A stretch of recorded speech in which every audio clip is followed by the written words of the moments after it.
The desert wind tore across the cliff, whipping Lila's shawl against her back like a living thing. She staggered closer to the edge, the parched earth crumbling under her boots, and lifted her voice to the roaring canyon below. "If you don't marry me, I won't be able to live."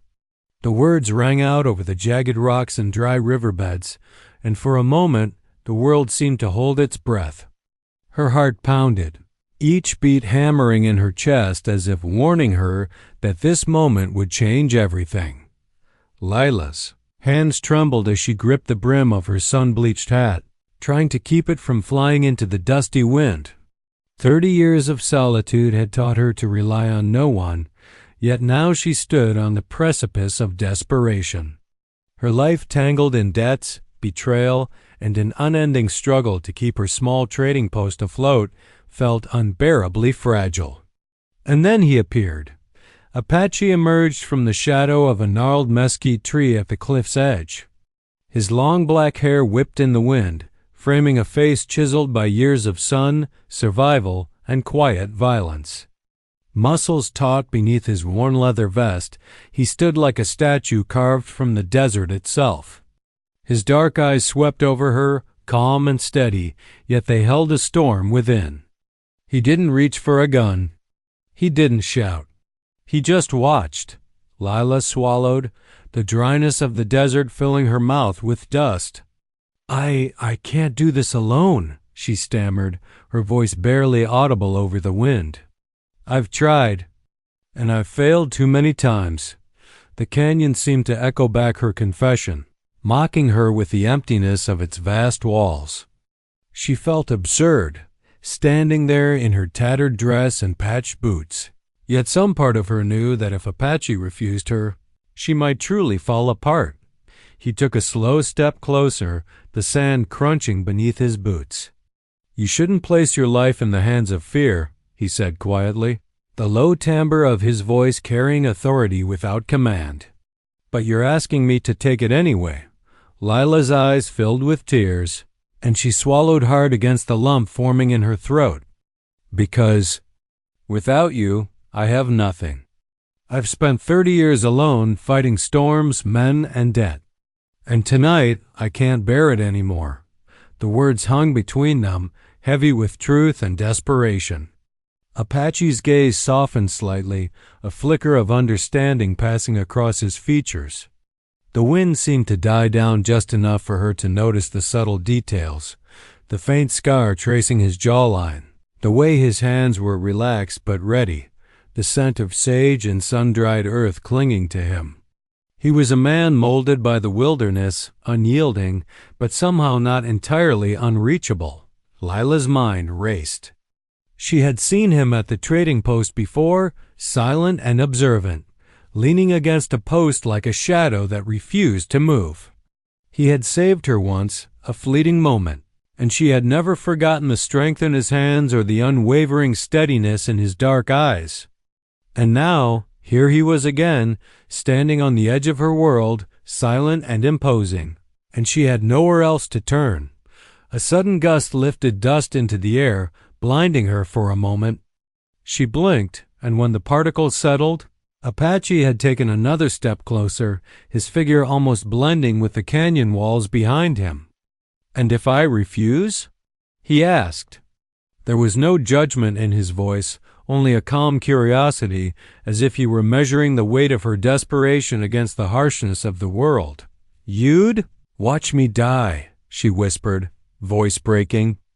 Her fingers clutched at the hem of her dress, tearing at the fabric in a mix of anxiety and urgency. "And I can't let that happen." The words felt like a confession, raw and ragged. She had spent a lifetime hiding fear behind a hardened exterior. Yet here, at this cliff's edge, all pretense was gone. Apache studied her for a long moment, his dark eyes unreadable. The wind howled again, rattling the rocks below, and for the first time, Lila felt the immensity of the canyon reflect the immensity of her own fear. The sun was setting behind them, painting the desert in blood red and gold, casting long shadows that seemed to stretch across time itself. And in that molten light, with nothing between them but words. Wind and the chasm below, she realized that her life had reached a crossroads. The path forward depended entirely on him. The next morning, the desert sun burned hot and merciless, the horizon shimmering like a mirage.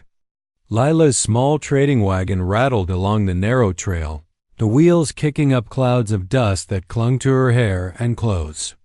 She adjusted the straps of her shawl, her hands still trembling from the desperation of the night before. Apache rode a few paces behind her, silent and imposing, the wind teasing his long black hair, sun glinting off the beads and feathers of his tribal jewelry. He didn't speak, but his presence alone made her feel both protected and unsettled. For 30 years, Lila had lived on the edge of danger, but today felt different. She sensed eyes watching, shadows moving just beyond the heat-hazed horizon. The trading wagon carried supplies meant to sustain her trading post for weeks, and she couldn't afford to lose a single sack of flour, a single coil of rope. Yet, as the sun climbed higher, the subtle rustle of the brush along the trail grew louder without warning. Masked figures leapt from behind the thorny mesquite and tumbleweeds, shouting and brandishing pistols. Layla's heart lurched into her throat. "Bandits!" she screamed, yanking the wagon to a jarring halt. The horses reared, hooves stamping against the hard-packed dirt, and the wagon tilted dangerously. She pressed herself against a wooden crate, eyes wide. Pulse hammering. Apache appeared instantly, as if conjured by her fear. His hand swept over the grip of his rifle, spinning it with effortless precision. His dark eyes scanned the attackers, calculating every movement before he even lifted the weapon. He didn't flinch. He didn't hesitate. The sheer confidence radiating from him sent a jolt of awe and something deeper through Lila. The bandits fired blindly. Dust kicked up around Apache as he ducked and rolled, landing with precise agility, his bare chest glistening with sweat. A bead necklace rattled against his collarbone, feathers brushing his sun-darkened skin. With a sudden, controlled motion, he discharged his rifle, forcing the men to scatter. Their shouts echoed against the cliffs, mingling with the clatter of the wagon's frightened horses. Lila's knees shook as she scrambled to steady the wagon. Her hands were sticky with sweat, her breath ragged. "Apache!" "Thank God," she murmured, her voice trembling. He glanced at her, expression unreadable, then nodded, motioning for her to stay low. His movements were fluid, controlled, every action commanding respect and awe. She realized, once again, that she had underestimated him and that her life was somehow safer with him near. When the last bandit vanished behind the mesquite, Apache finally relaxed, wiping dust from his rifle. He approached the wagon, the golden sunlight illuminating every ridge and sinew of his muscular torso. "You can't face this alone," he said quietly, almost as a statement of fact rather than accusation. Lila swallowed, feeling both embarrassment and relief. "I've tried," she admitted, voice low. "I've spent my life alone. But I can't anymore." They rode the rest of the trail in silence, the tension slowly ebbing. Lila could feel the weight of Apache's presence beside her, solid and unwavering, as if he were a living shield. Every once in a while, she glanced at him, noticing details she hadn't before, the way the sunlight caught the beads of his necklace, the feathers dancing in the wind, the taut strength in his forearms as he guided his horse. She realized how different he was from any man she had ever known, how his presence filled the emptiness she had carried for decades. By late afternoon, they reached a narrow valley, the canyon walls rising high on either side. Lila steered the wagon to a halt, inspecting the supplies that had survived the attack.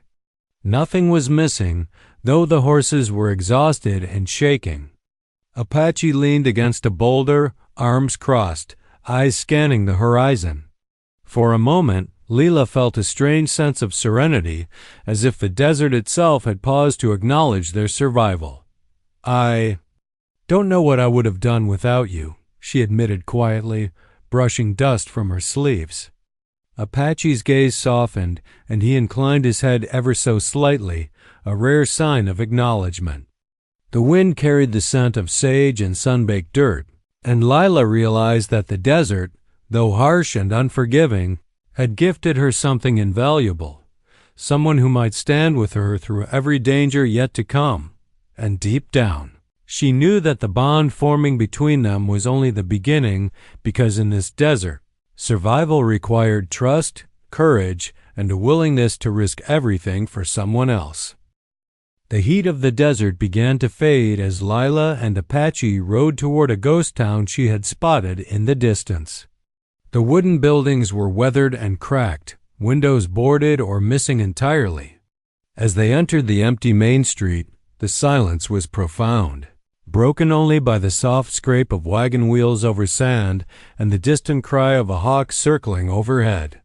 Lila guided the wagon to a stop in front of what remained of a small church, its steeple leaning precariously, roof sagging from decades of neglect.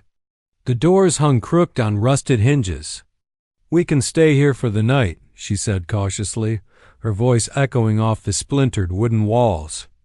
Apache dismounted silently, the golden afternoon sunlight glinting off his beaded necklaces and feathers woven into his long black hair. Even in the decay of the ghost town, his presence was commanding. Every muscle coiled and ready. Inside, the church smelled of dust, rot, and old wood. Broken pews were scattered across the floor, and shards of stained glass glimmered like fractured jewels. Lila's boots creaked as she stepped carefully among the ruins. She traced her fingers over the faded murals, images of saints long forgotten, their colors dulled to gray by time. A draft whispered through the broken windows, carrying the scent of sage from the desert outside. Apache moved toward the back, stacking some fallen planks to form a makeshift barrier across the door. He didn't speak, but every movement was deliberate, protective. Lila set down her small satchel, glancing at him. You really think anyone could survive alone out here?" she asked softly. Her voice betrayed both curiosity and vulnerability. Apache paused, his dark eyes narrowing thoughtfully.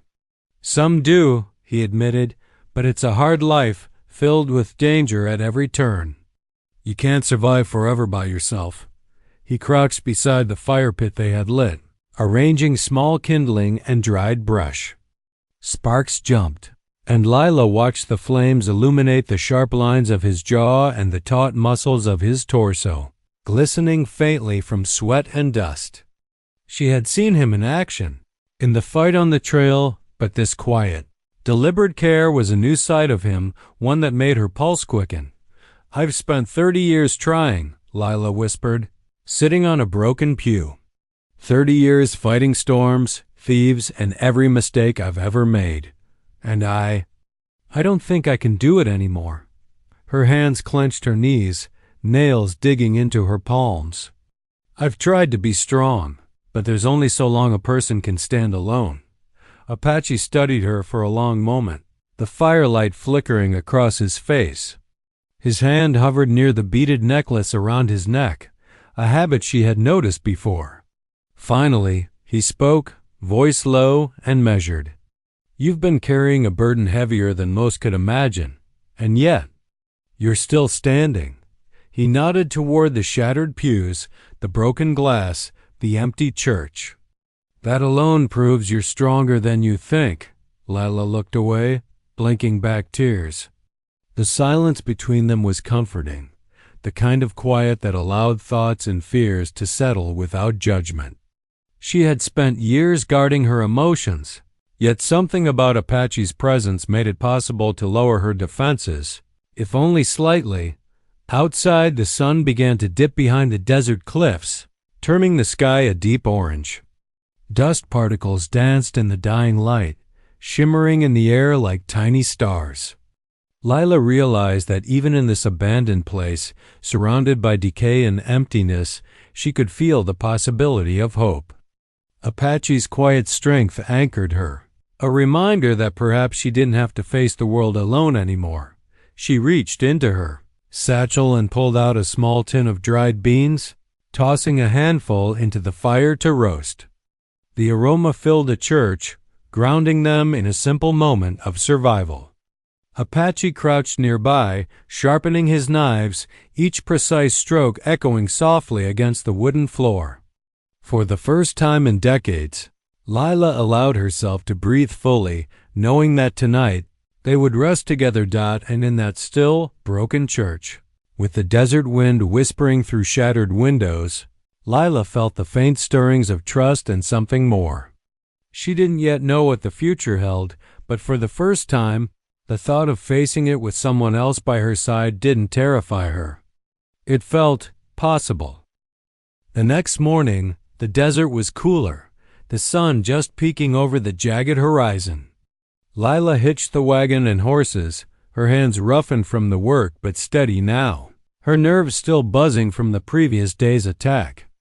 Apache walked beside her, his bare chest gleaming under the rising sun, long black hair falling in thick waves over his shoulders. Beaded necklaces and feathers swayed with each step. Though silent, his presence was reassuring, a steady anchor in a desert that had never shown her mercy.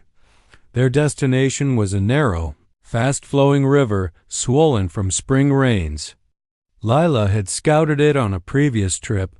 This would be their only chance to refill the water barrels before continuing through the canyon. As they approached, the sound of rushing water grew louder, echoing against the cliffs, mixing with the cawing of distant crows. The river gleamed silver in the early light, frothing over jagged rocks, its current strong and relentless. Lila guided the wagon to the riverbank, eyes scanning the banks for danger. "It's deeper than I expected," she muttered, tension rising. Apache didn't reply immediately, only crouched to examine the water, his sharp gaze assessing the best crossing point. His hands flexed around a length of rope, the muscles of his arms taut under the sun-darkened skin. "Stay close," he finally said, voice low, commanding but calm. Lila nodded, gripping the side of the wagon tightly. She swung her leg over the cart, steadying herself against the jostling wheels, while Apache led the horses one by one into the water. The current was vicious, whipping against their legs, tugging at hooves, threatening to knock them off balance. Lila's stomach lurched with fear, but Apache's steady hand on the reins and his dark, unflinching eyes gave her courage. Suddenly, the wagon shifted violently as the front wheel hit a submerged rock. Lila screamed, the sound swallowed by the roaring water. Before she could react, Apache lunged forward, muscles rippling, and grabbed her waist, pulling her to safety in a single fluid motion. Water splashed around them, soaking her dress, chilling her to the bone. Her heart raced and she clung to him instinctively, marveling at his raw strength and the calm authority he radiated even in the face of danger. "You're safe," he said simply, steadying her. His dark eyes, deep and unreadable, met hers for a brief moment.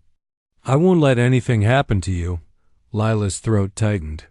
She had spent 30 years surviving alone, relying only on her wits and stubbornness. Now, feeling the heat of his chest against her back, the smell of sage and dust clinging to him, she realized what she had been missing, someone who could match her courage, someone whose strength could shield her when she faltered. They guided the wagon across, step by step, the horses straining against the river's pull. The water surged around their ankles, rising to the wagon bed, splashing over supplies. Lila gritted her teeth, praying silently, trusting Apache completely. He barked calm commands, each one measured, precise, and the wagon edged forward, inch by inch, until finally they reached the opposite bank. Mud and wet sand clung to their boots and the horses' hooves, but they were alive. Lila exhaled, letting the tension drain from her body. She looked at Apache, and for the first time, the fear she had carried her entire life seemed to shrink. "Thank you," she whispered, voice trembling. He nodded, but didn't smile. His expression remained stoic, as if gratitude was unspoken between them, understood in the shared risk. They set up camp near the riverbank, using the water to refill barrels and wash off the dust and blood from the previous day's fight. Lila worked quietly, her mind still racing from the near drowning, the adrenaline coursing through her veins. Apache moved nearby, arranging stones for a fire, the sunlight catching his long black hair and glinting off the beads and feathers in it as the sun climbed higher, warming the damp earth around them. Lila realized that the river crossing had changed something inside her. She had faced the danger, survived, and most importantly, she had not been alone. Apache had been her strength when hers faltered. For the first time, she felt a fragile sense of trust growing, one that could withstand the desert, the bandits, and every hardship still waiting on the horizon. And in the steady flow of the river, in the rhythmic rush of water over rocks, she felt the quiet stirrings of hope. Perhaps for the first time in 30 years, she didn't have to face the world alone. Night fell over the canyon like a velvet curtain, draping the cliffs and rocky outcroppings in deep shadow. The last of the sun's golden light lingered on the jagged peaks, painting them in streaks of crimson and amber. Lila and Apache had made camp on a flat ledge overlooking the river, the wagon secured, horses tethered nearby. The wind carried the scent of sage and wet earth from the river, mixing with the faint smoke from the small fire Apache had built.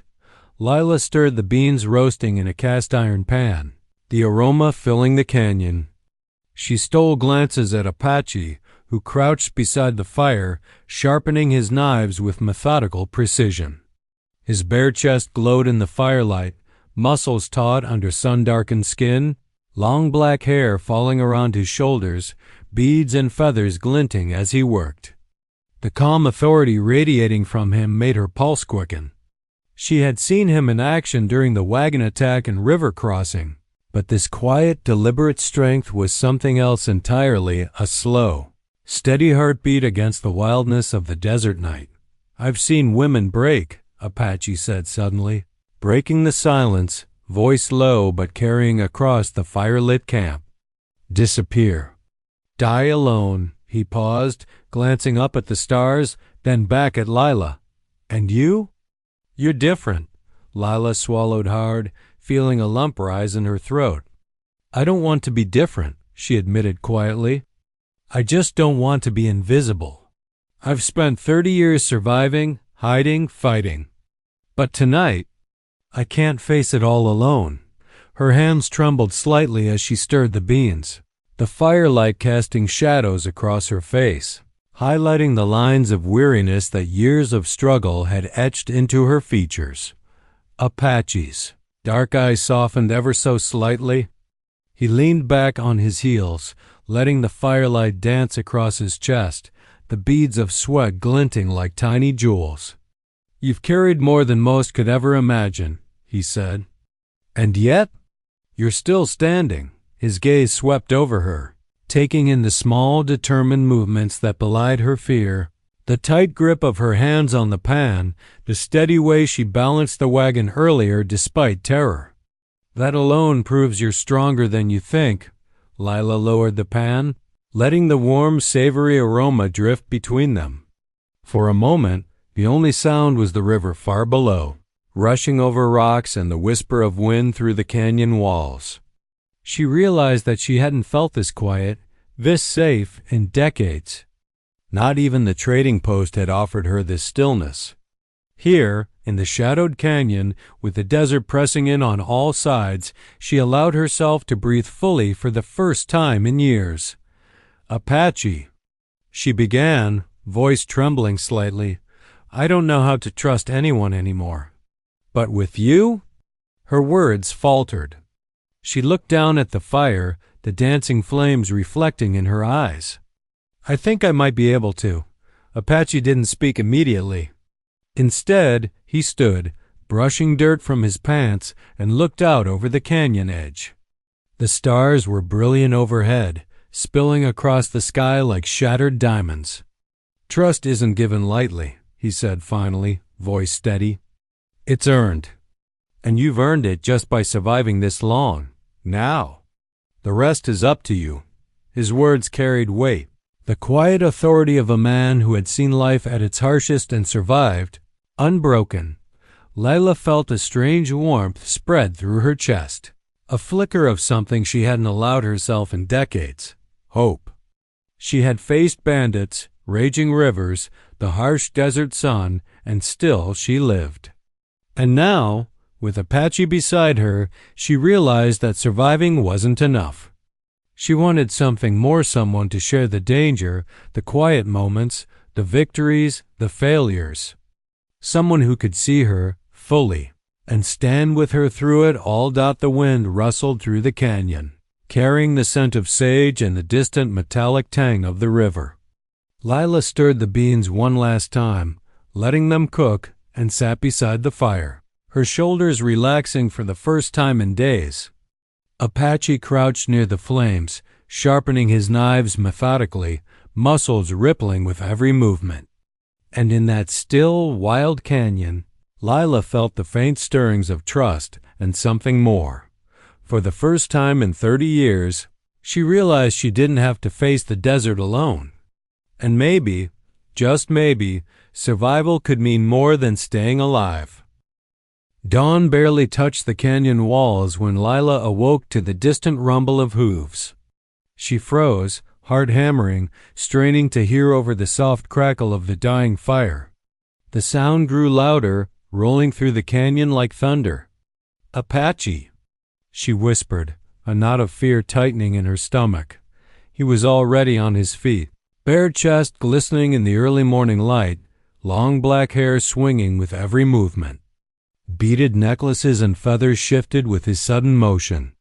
His dark eyes scanned the horizon, muscles tensed like coiled springs. Without a word, he gestured for her to stay low, then sprinted toward the canyon's edge. Lila's stomach churned, and she scrambled after him, boots slipping on the rocky ground. A herd of wild mustangs came into view, their nostrils flaring, hooves pounding the canyon floor, dust and dirt thrown high into the air. The horses were frantic, snorting and kicking, their wild energy magnified by the sheer number of animals. Lila stumbled, tripping over a rock, and cried out as the nearest horse thundered dangerously close. Apache was there in an instant, his hand gripping her arm and pulling her behind a boulder. His body pressed against hers, muscles strong and reassuring. "Stay low," he commanded, voice steady despite the chaos. Lila felt the heat of his chest, the firm grip of his hands, and for a moment, her fear mingled with something else: trust, awe, and a strange flutter of admiration. The herd surged past, the canyon trembling beneath the pounding hooves. Dust filled Lila's lungs, stinging her eyes, and she blinked through the chaos. Apache moved like a force of nature, shouting commands, waving his arms to steer the most panicked horses away from their camp. He leapt onto a boulder, chest gleaming, knife strapped to his hip, every movement precise and confident. Lila's heart raced with both terror and amazement. He was a man who belonged to the wild as much as the horses themselves. One young mare broke away, veering straight for their tethered wagon. Lila's hand shot out instinctively, but Apache was faster. With a burst of strength, he grabbed the reins and twisted the animal around, muscles rippling, sun glinting off the beads and feathers woven into his long black hair. The mare skidded to a halt, and the rest of the herd thundered past, disappearing into the canyon bends. Lila sank to her knees, breathing hard, mud and dust coating her clothes. Apache crouched beside her, brushing dirt from her shoulders. "Are you hurt?" he asked, voice calm but edged with concern. She shook her head, trembling. "No, I'm fine." Yet her chest heaved, and the adrenaline still raced through her veins. He helped her to her feet, his grip firm and steady, and they walked toward the wagon, inspecting the animals and supplies. Nothing was damaged, no losses. though the camp bore the evidence of the wild stampede. Apache stood beside her, muscles relaxed now, but the aura of raw strength and control remained. Lila looked at him and realized again how much she relied on him, not just for survival, but for the courage to face the unpredictable dangers of the desert. They settled back near the river, letting the horses graze while Apache checked their gear. Lila quietly roasted some beans over a small fire, the smoke curling into the morning light. For a moment, silence returned, broken only by the distant call of a hawk and the gurgle of the river. She stole glances at Apache, who sat near the fire, sun glinting off his skin, dark eyes scanning the horizon. He seemed almost carved from the canyon itself, wild, untamed, and yet unwaveringly protective. Lila realized she had spent her life running, hiding, surviving, and yet here, beside this man, she felt something entirely different. Safety, trust, and the unspoken promise that they could face anything together. The desert could throw bandits, rivers, and stampedes at them, but Apache would be there. And she would not be alone. As the morning warmed into day, Lila looked across the canyon and whispered softly to herself, maybe it's finally possible to live, not just survive. Apache's eyes caught hers for a brief moment, and in that silent acknowledgement, she felt the bond between them grow stronger, unspoken yet undeniable. The canyon stretched wide and wild around them, but for the first time, Lila didn't feel small or powerless. She had Apache by her side, and together they were unstoppable. The sun dipped low over the canyon, painting the desert in streaks of blood red and gold. Lila and Apache rode cautiously along the narrow trail, the air thick with tension. They had survived bandits, raging rivers, and a stampede, but Lila sensed that danger still lingered. Shadows stretched across the cliffs, and the wind carried faint noises, voices, distant hoofbeats, the telltale signs of men who might not be as kind-hearted as the wild horses they had encountered.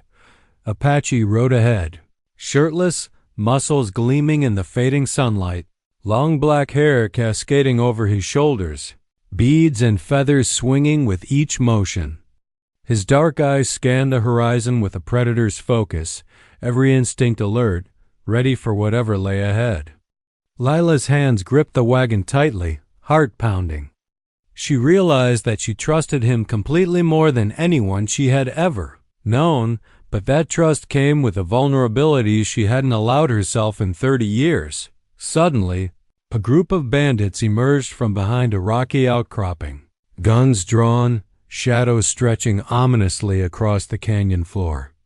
Lila's stomach sank, fear tightening around her chest. She glanced at Apache, who didn't flinch. Instead, he raised a hand, signaling her to stay back, and stepped forward with the calm, commanding presence that had saved her life more times than she could count. "You shouldn't be here," one of the men barked, stepping toward them. "This canyon belongs to us." Apache's jaw tightened, his dark eyes narrowing. "Leave now," he said quietly, almost casually, though every word carried the weight of a promise. "Or you won't walk away." The men laughed, underestimating him, and raised their rifles. But Apache was faster than they anticipated. He moved with the precision of a desert predator, leaping onto a boulder, rifle in hand. Bullets kicked up dust around him, but he didn't falter. Each movement was calculated, muscle and sinew flexing as he fired with deadly accuracy. Lila ducked behind the wagon, heart racing, watching him handle the chaos with a skill that seemed almost supernatural. A bandit lunged toward the wagon, but Apache was already there, spinning with fluid motion, bare chest glistening with sweat, feathers, and beads rattling. With a swift strike, he disarmed the man, sending his pistol clattering across the rocks. Another raised his gun, but Apache's rifle barked, and the threat was neutralized before it could reach them. Dust and gunpowder filled the air, the scent of gunfire sharp against the desert wind. When the last bandit fled into the shadows, Apache lowered his rifle, breathing evenly, muscles still coiled like a predator ready to strike again. Lila emerged from behind the wagon, shaking but unharmed. She approached him cautiously, her gaze tracing the lines of his torso, the dark intensity of his eyes softened by the faintest hint of relief. "You saved me." "Again," she whispered, voice trembling.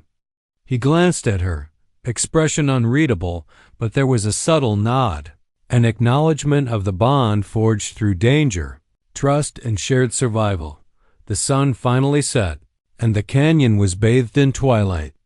Lila and Apache rode to a safe clearing, setting up camp near the river they had crossed days before.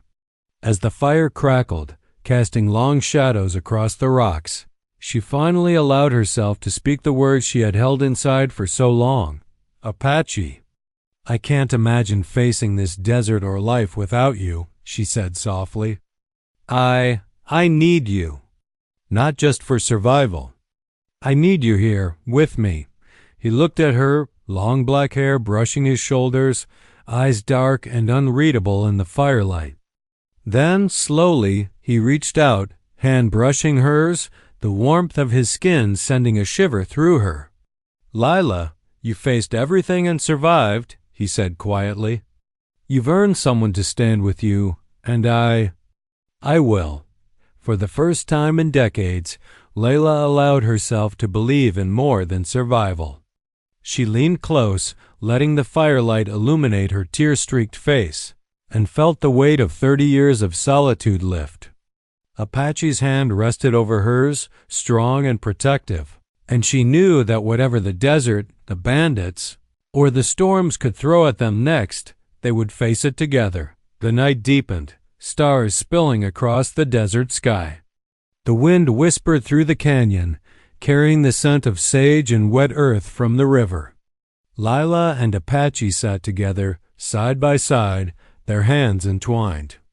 The desert around them was vast, wild, and unforgiving, but within that night, within that firelit clearing, they had found something stronger than survival trust, companionship, and the faint stirrings of love. And for the first time in 30 years, Lila felt not just alive, but truly able to live.